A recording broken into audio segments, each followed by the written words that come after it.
Well, good afternoon. This is the October 24th meeting of the Oklahoma City Riverfront Redevelopment Authority, and I'll call up to order.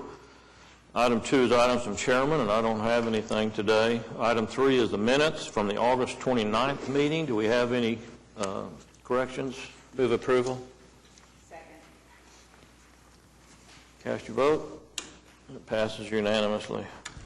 Item 4 is the consent docket. We have the oil and gas revenue report and the Oklahoma River Corridor events update. Do we have any questions on either one of those? Second. Cast your vote. And it passes unanimously. Item 5 is the primary agenda items. Item A is to receive the Oklahoma River Maintenance Projects update. We're doing a lot of work. This report gets a little longer every month, seems like. I've abbreviated it. So. Good afternoon, Mr. Chairman, trustees. My name is Sam Slayton. I'm the Oklahoma River Projects Construction Manager. This month, Public Works has 4 items on the river maintenance update. Item number 1 is Project MB0937 Phase 2. That's the Public Works River Maintenance Facility. We've received our certificate of occupancy. Training on the new equipment will begin shortly, and we should start stocking it with furniture and fixtures and things of that nature. Item number 2 is MC0532, the Oklahoma River Supervisory Control and Data Acquisition System, also known as SCADA. Progress continues on updating the SCADA microwave network. We're establishing a multi-tier communications system which allows an automatic rollover. If we have a failure of one system, it automatically rolls over to the next to promote a uninterrupted flow of data from one dam to the other, as well as downtown. And like I said, it's a multiple level system. So if one goes down due to a lightning strike or something like that, it'll just go to the next system down, including the newest is the cellular data stream that we've added.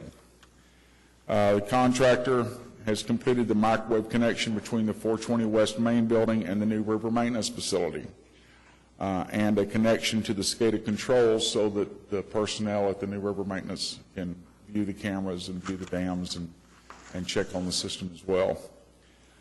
Security system's been completed at the river maintenance facility, which monitors and controls access in and out of the facility.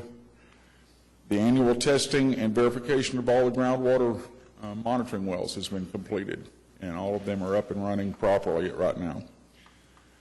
Future work includes the installation of temperature monitoring systems inside of our computer control cabinets at each of the control houses.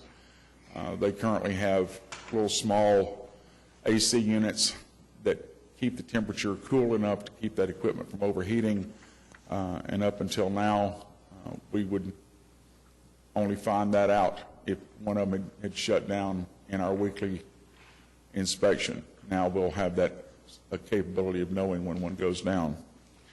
We've also looking at adding pan, tilt, zoom cameras inside the control houses so that we can monitor those on a 24-hour basis as well. Item number 3 is the stormwater quality section of Public Works and our wetlands cleanup program. On Saturday, September the 9th, the Nature Conservancy provided 50 volunteers to perform a cleanup at the Western Avenue wetlands. They removed 69 bags of trash and debris, and a little over 1,100 pounds of stuff was removed from that wetland. On Saturday, September the 16th, the Global Embassy of Activists for Peace provided 14 volunteers, and they cleaned up the Pennsylvania Avenue wetlands. They removed 29 bags of trash, totaling 466 pounds. Future plans include a cleanup of the Lightning Creek tributary, and that's going to be performed by the Boeing Group, which have done several of the cleanups in the past. That's currently scheduled for October the 28th from 9 to 11. Since this implementation of the program, the Stormwater Quality Division has hosted a total of 6 events. The volunteers have removed more than 300 bags of trash and totaling nearly, 4,900 pounds of trash removed from these wetlands, which I think is a great service to the city. They've donated more than 1,330 hours of work, and the program has been very successful, and they hope to continue it. Stormwater quality personnel, on the other hand, have dedicated more than 90 man-hours towards this effort. Item number 4 is the street traffic drainage maintenance activities. From August 15th through October the 13th, the river maintenance crews have removed 45 tons of debris from the eastern basin and 42 tons of debris from the western basin. In the same period of time, they've repaired approximately nearly 7,400 square feet of bank along the river, and they've placed 726 tons of riprap in and along the bank where some is washed out or eroded away. On October 7th, the Oklahoma River maintenance personnel and equipment were deployed to be on standby for the Oklahoma River Regatta event. And to my understanding, nothing transpired. They were just on standby the whole time. That's it for my report. If you have any questions, I'll be happy to answer what I can. The work that was done along the banks, wasn't that some of that brought on by the Corps of Engineers inspection? Yes, sir. Does that complete their concerns, or is there still more to do? To my knowledge, I think there's still more that need to be addressed. They're knocking it out basin by basin. Okay. Any other questions? I need a motion to receive the report. So move. Cast your vote. Passed unanimously. Thank you. Thank you for your time. Item B is receive the quarterly Oklahoma River Cruisers update. Jeannie.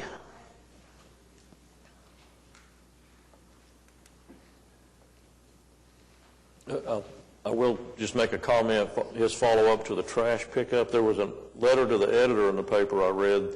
Somebody attended the regatta and was complaining about how trashy the banks were. And then I get this report about how many bags of trash had been picked up. And the river is not necessarily trashy. It's all the tributaries and stuff coming downstream bringing it in is the problem, always has been. But we're trying to stay on top of it. So, okay, go ahead, Jeannie. But I will just add to that when we started the river cruiser operation, one of the chief complaints that we got from riders was trash in the river. And since Public Works has taken over that duty and has been cleaning on a regular basis, we no longer have that complaint. It's just they do a really, really remarkable job. Okay, ferry service riders for the month of September, we're down a bit. We suffered some weather events, quite a few weather events in this quarter for July, August, and September, which took a major hit on our ridership, August being the worst month for weather.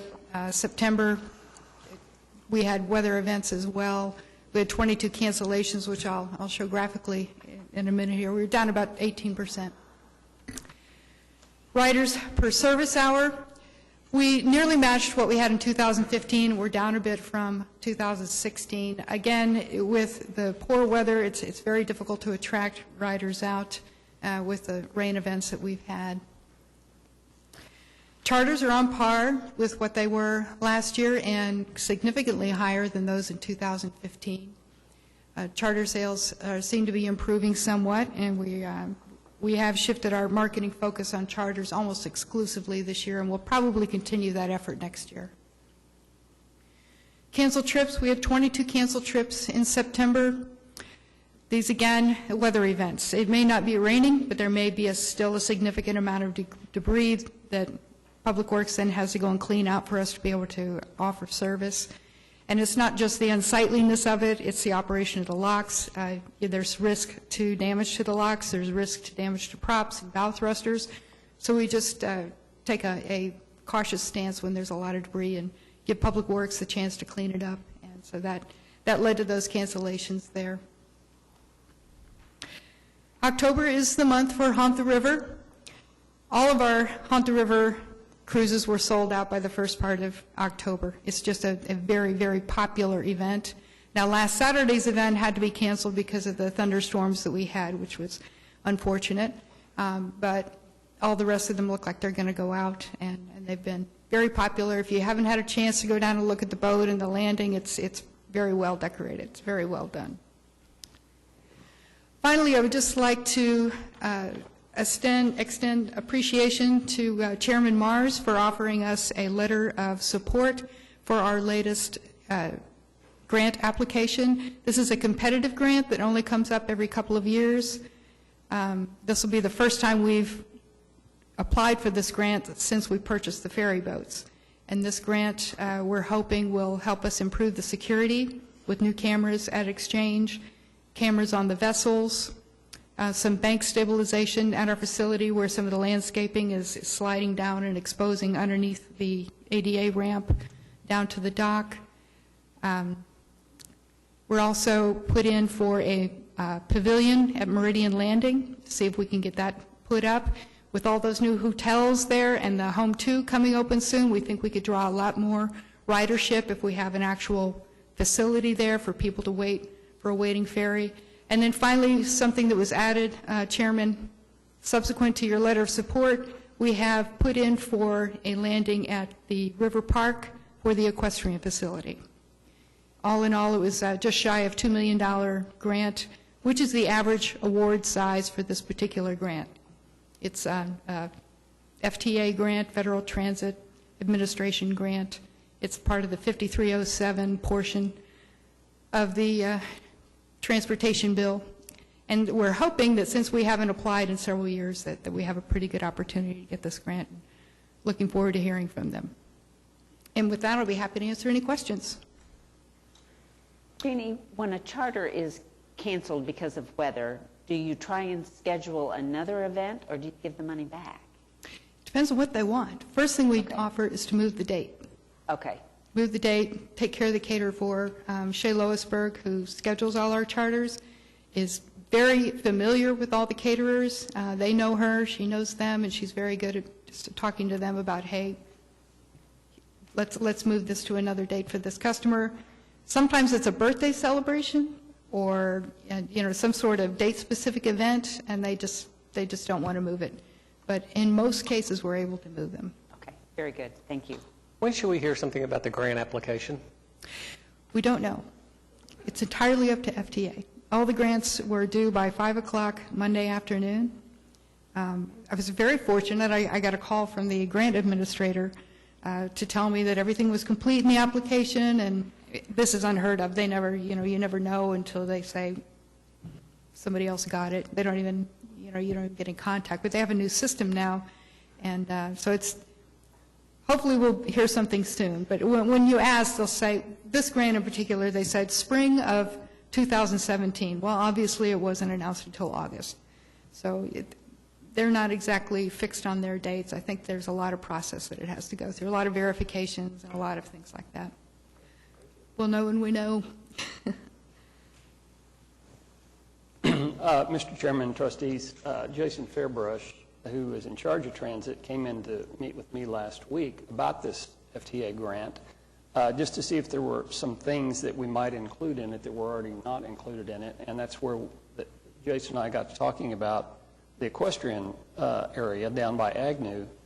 And after we talked a little bit, we decided, well, why not put in there funding for the landing?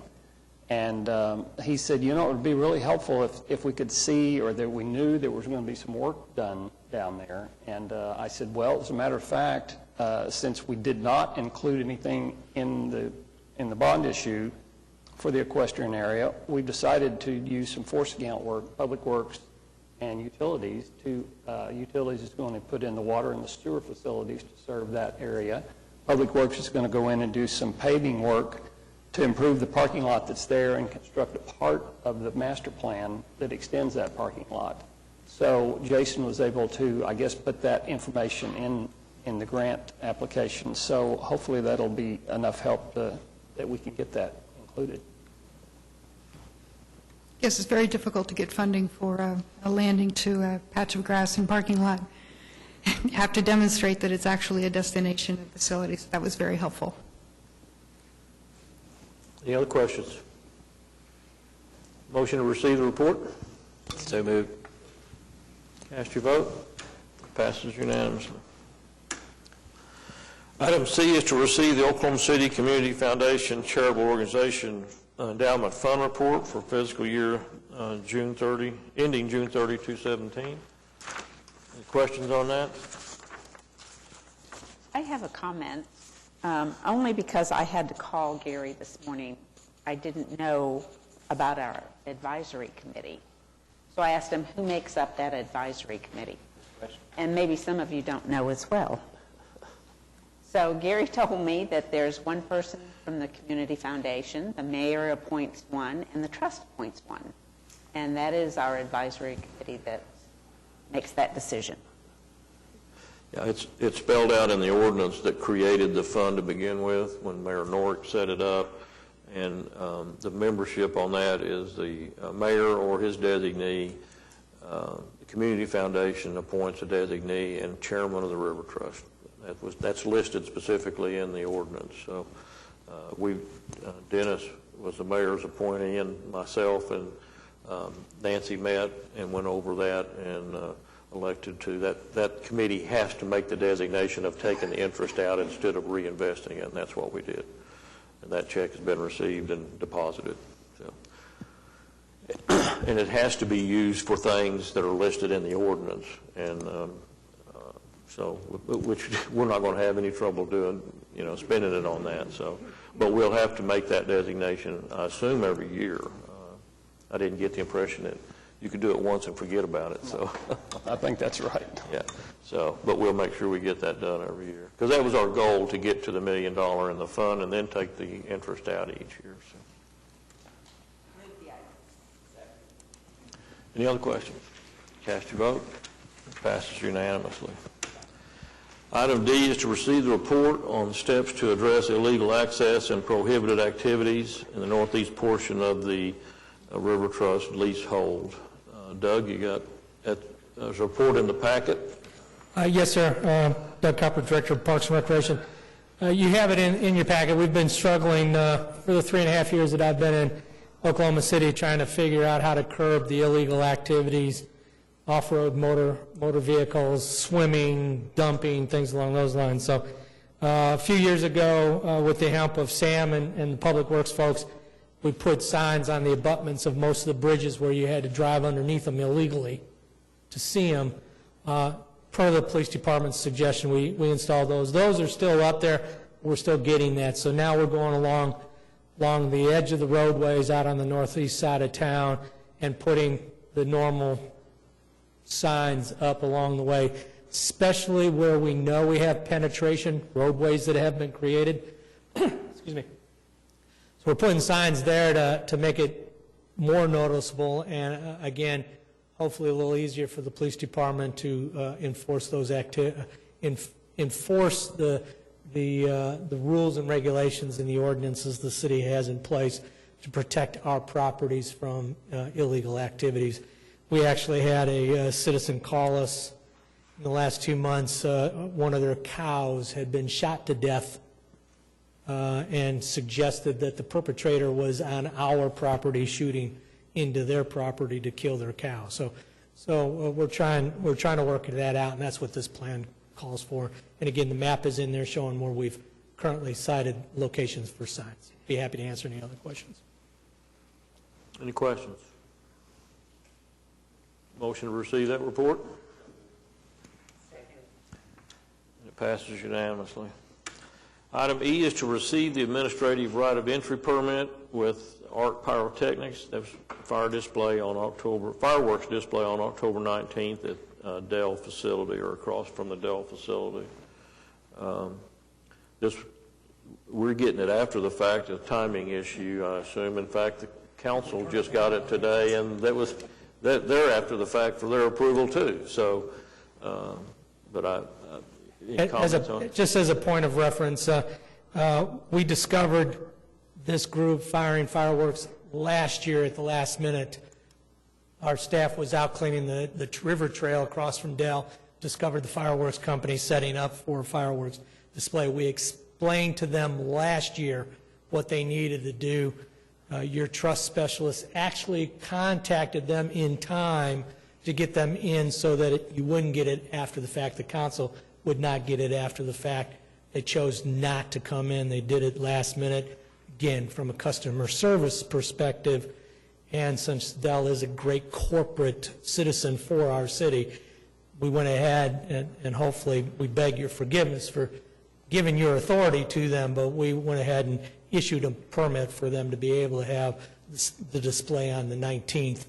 And again, we've made it clear to them next year they have to come in a timely fashion so we can go through the proper steps. Again, be happy to answer any questions. Any questions? Maybe if we denied it next year, they'd get the message. They could look at the setup all they wanted to, they just couldn't light them off. I'm sorry. That's The real reason we that's only the old found... fire chief in me coming out. Yeah, the real reason that we found out was the fire marshal, after the 4th of July and issuing permits on your lands to shoot fireworks off without our knowledge, we made it clear that he needed to contact us, and he did that this time. That's how David found out about it, to be able to contact the fireworks company. So that partnership's working right now between the fire marshal and the trust. So. Okay. Any questions? Motion to receive that permit? Passes unanimously. Item F is a resolution extending the contract for professional engineering services. This expired, and we extended it once as they were going out for bid and review. They have not finished that process, so we need to do another extension on it, and that's basically what it is. For those of you, just a reminder, the city does contracts, and they allow 2 more one-year renewals after that, typically, and then after that they make them go completely out for a bid again, and that's the process we're in right now. Is that correct? Right. Okay. So hopefully we'll have something before this expiration. Move approval. Second. Cast your vote. It passes unanimously. Item 6 is claims. We didn't have any claims, did we? I don't think so. Item 7 is additional items. Any comments by staff? Doug, anything other than what's in your written report? No, sir. Appreciate answering any questions. Otherwise, accept it as presented. Okay. Any comments by trustees? Any citizens? Mike, you want to make a quick comment on the regatta? How'd it go?